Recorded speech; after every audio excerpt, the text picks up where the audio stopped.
Okay, yeah, good. Okay.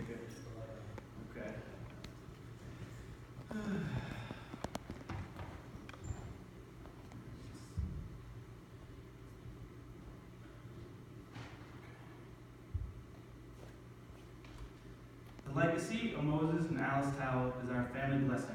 Our grandparents were in a league of their own, the WOW class, family role models with old-fashioned values. The legacy of Moe Tawil.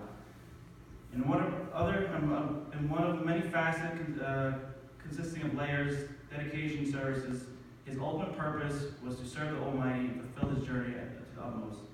Then to his beloved wife Alice, and to his children, grandchildren, great-grandchildren, and great-great-grandchildren, while continuing on his community and in his Kahal and the Almighty Kal Yisrael. My grandfather.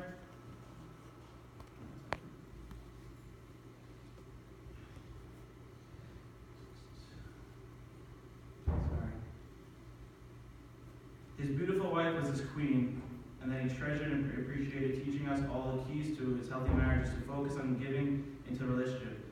To his children and grandchildren, and his great-grandchildren and great-great-grandchildren, who are his pride and joy, Grandpa was demanding yet loving. He is so dedicated to enrich our lives with his very high standards and to follow in his footsteps. His community passion to give back and serve,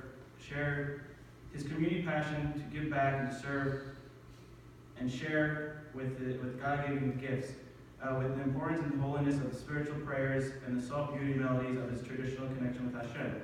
And of course, his love for the Holy Land of Israel, where he praised many dollars to help keep the Jews in the old city till his passing. Basically, Moses Tawil was a man on a mission. HaKadosh Baruch Hu blessed him with a long life. It was treasured and loved to the utmost. I remember asking Grandpa a few years ago to go for dinner in Florida while visiting him on winter vacation. But because I missed him and didn't know how many years we would be blessed with his presence. His reply for dinner was, "I'm very busy. I don't know if I have a lot of time. I have a lot to do." We're talking to a 90-year-old man. Never was he idle, often with a book in his lap. We must recognize how many years of dedication to the synagogues, schools, camps, communities, situations in need of him that needed his wisdom and guidance. All, of course, with the spectacular of his famous performance in the recording studio in his 90s to produce many CDs, tapes that he graciously distributed to the community to permeate his songs and traditions, prayers, in his name of our ancestors. I remember it was summer of 2005 when my grandpa joined us in celebration of my son Ralph's bar mitzvah in Israel. Grandpa was such an active part of our fun touring. He coordinated the prayers, bar mitzvah, so beautifully that he still had time to drive back and forth to the studio where he would work tirelessly for hours on tapes that was driven to leave its mark and educate the next generation. He was so consumed by this project to have it passed on, as he knew the generation needed to be encouraged. While my grandpa was very blessed, he did experience some difficult times. His beloved son, the spiritual bright light of his life, he loved and only cherished son passed at a young age. Losing Amy and then his beloved wife, the love of his life, was one thing.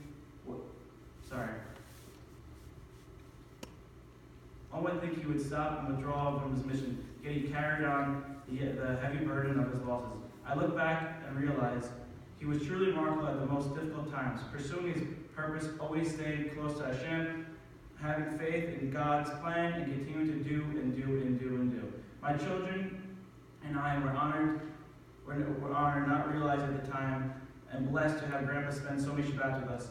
Holidays and special occasions, not just with the present, but moving in with us. I remember praying with my children.